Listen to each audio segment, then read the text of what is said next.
হরে কৃষ্ণা। সকলে কেমন আছেন? আশা করছি সকলে খুব ভালো আছেন।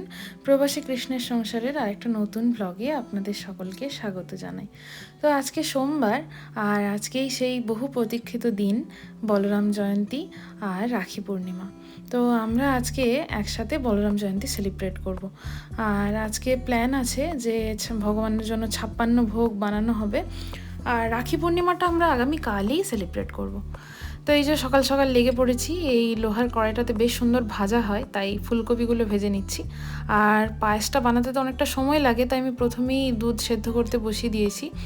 তো দুধটা খানিকটা ফুটেও এসছে, আর চালগুলোও দিয়ে দিয়েছি এর মধ্যে। আর এই কড়াইটাতে আমি একটুখানি বাটার পনির বানাবো বলে প্রস্তুতি করছি। আর এখানে গোবি রোস্টের জন্য মশলা আমি ভালো মতো কষিয়ে নিচ্ছি। আর এখন টক দই দিয়ে দিচ্ছি। এখানে টক দইটা দেখুন কি সুন্দর, একদম ক্রিমের মতো। আর এখানে আমি কেক, মাফিনস সমস্ত কিছু বেক করতে ওভেনের মধ্যে রেখে দিয়েছি। আর এইদিকে আমি কুকিজও বানাচ্ছি। তো অনেক ভ্যারাইটির কুকিজ বানাচ্ছি, এগুলোই মোটামুটি 18 থেকে 20টা টাইপের বানাচ্ছি, তো যাতে 18-20টা পদ হয়ে যায় এখান থেকেই। তো আমার কুকিজগুলো বেকও হয়ে গেছে, আপনারা দেখতে পাচ্ছেন যে কুকিজটা বেক হয়ে গেছে কি সুন্দর। আর এটা একটা সেকেন্ড ব্যাচ, এটাও বেক হচ্ছে এখন। দাঁড়ান আপনাদের কুকিজটা তুলে দেখাই। এই দেখুন কুকিজটা কি সুন্দর বেক হয়ে গেছে। তো কুকিজটা একটু সাবধানেই বেক করতে হয়, না হলে কখনো নরম থেকে যায় বা কখনো খুব বেশি শক্ত হয়ে যায়। তো সেই জন্য একটু সাবধানতা মেনেই করতে হয়। আর এই যে আমাদের দিদি এসে গেছে, আমাদের অত্যন্ত প্রিয়, একদম আমাদের খুব কাছের।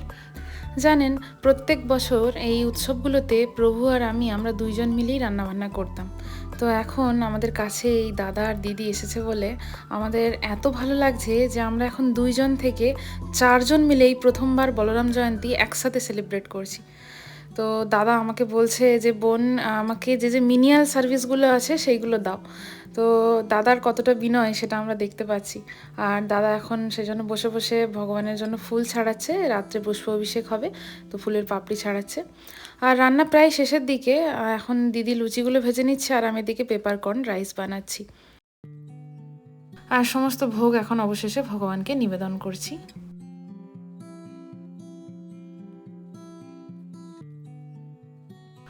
আর এই যে আমাদের 64 প্রকারের ভোগ আজকে হয়েছে ভগবানের জন্য, তো আপনারা দর্শন করুন।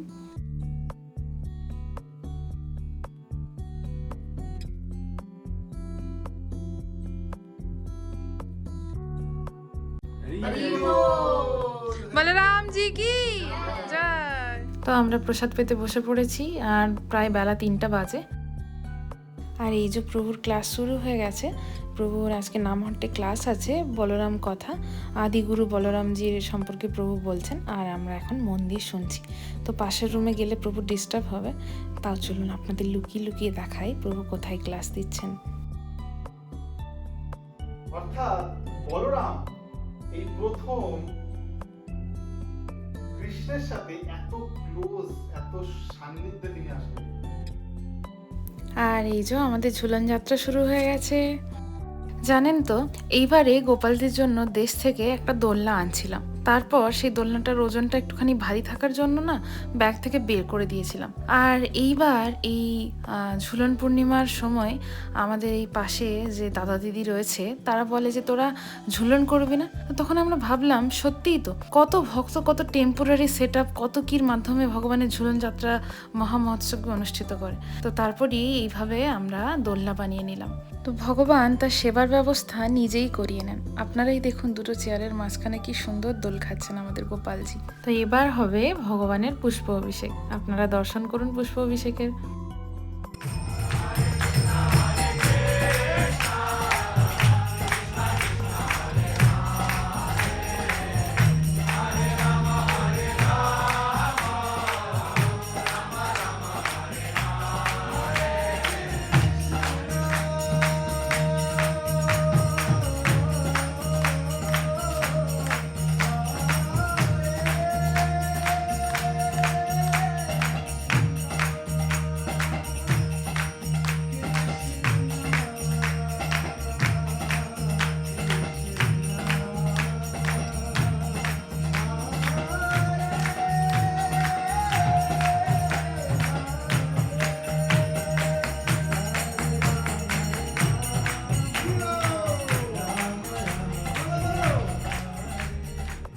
তো এবার ভগবানকে বিশ্রাম দেওয়ার পালা।